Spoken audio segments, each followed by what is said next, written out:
Hi friends, Sanjeev creative mind എന്ന ചാനലിലേക്ക് എല്ലാവർക്കും സ്വാഗതം. ഇത് നമ്മുടെ വീട്ടിൽ വിരിഞ്ഞ താമരപ്പൂവാണ്. കണ്ടോ, എന്ത് ഭംഗിയാണ് കാണാൻ. ഇത് താമര മൊട്ട് നാളെയോ മറ്റന്നാളോ വിരിയും.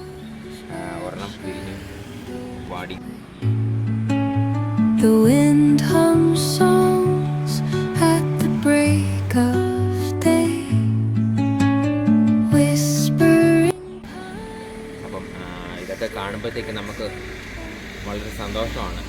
അപ്പം ഇവിടെ വേറൊരു താമരയുണ്ട്, വേറെ ടൈപ്പാണത്. അതിന് ഒത്തിരി ഇതളൊക്കെ ഉള്ള ടൈപ്പാണ്. ഇത് ഇതൾ കുറവാണ്, പക്ഷെ വലിയ ഇതളാണ്, കാണാൻ നല്ല ഭംഗിയാണ്.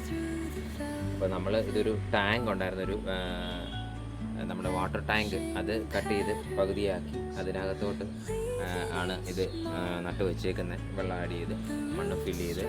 അപ്പോൾ ഇതിനകത്ത് ഫിഷും ഉണ്ട്, നമ്മുടെ അക്വേറിയം ഫിഷ് കിടപ്പുണ്ട്. അപ്പോൾ അതിൻ്റെ വേസ്റ്റ് ഇതിന് വളമായിട്ട് വരുന്നുണ്ട്. അപ്പം എല്ലാവരും ഇതുപോലൊക്കെ ചെയ്യുവാണെങ്കിൽ നമുക്ക് കാണുമ്പോഴത്തേക്ക് ഒരു സന്തോഷമാണ്. Thank you.